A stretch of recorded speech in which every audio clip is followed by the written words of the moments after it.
You can't write code. You're not an engineer. You're not a designer. You can't put a hammer to a nail. So how come 10 times in a day, I read Steve Jobs as a genius? What do you do? Musicians play their instruments.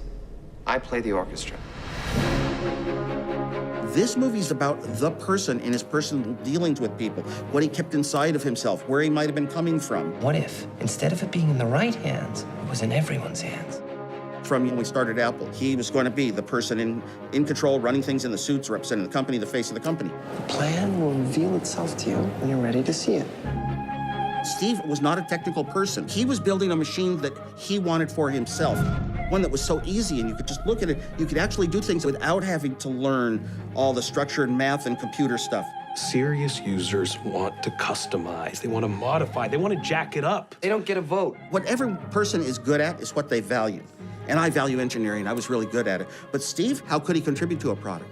And it was the marketing, the explanation, and also wanting things to be simple. He was the master conductor, and that is good for the world today. See how this reminds you of a friendly face? It's warm, and it's playful, and it needs to say hello. More than anything else, Steve Jobs wanted to be the person known for it all. We're not a pit crew at Daytona. This can't be fixed in seconds. You had 3 weeks. The universe was created in a third of that time. Well, someday you'll have to tell us how you did it. Steve Jobs is known for having some negative personality characteristics. And do you balance the good with the bad, or did the bad lead to the good? The new trash can is wrong. I want to tell you I appreciate all the hours you put into it, but I can't because of how terrible it is.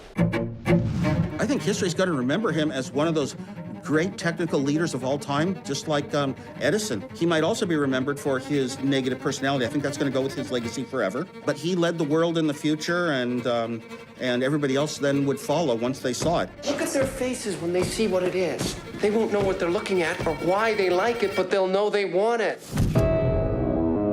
I think about a part of Steve Jobs that almost nobody knows, which is Steve Jobs Zero, I call it. It was Steve Jobs before we started Apple. And the fun times we had, the pranks we played, the laughter. I'm the only one that knows that this guy here is someone you invented.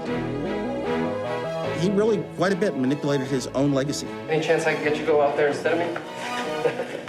I love you, Steve. I love you too, Oz.